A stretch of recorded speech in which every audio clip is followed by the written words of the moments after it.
বন্ধুরা, আজকে আমার বর বাটা মাছ নিয়ে এসছে বাজার থেকে।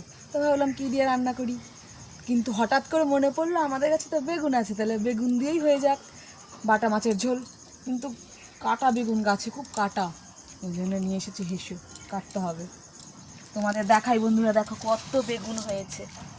এই দেখো কত বড় একটা বেগুন, লুকিয়ে লুকিয়ে রয়েছে সব, আমার চোখ থেকে ফাঁকে দিতে পারবে না।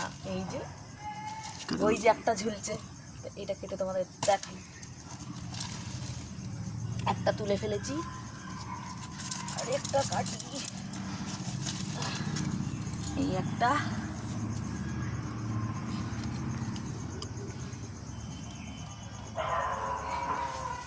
এই একটা।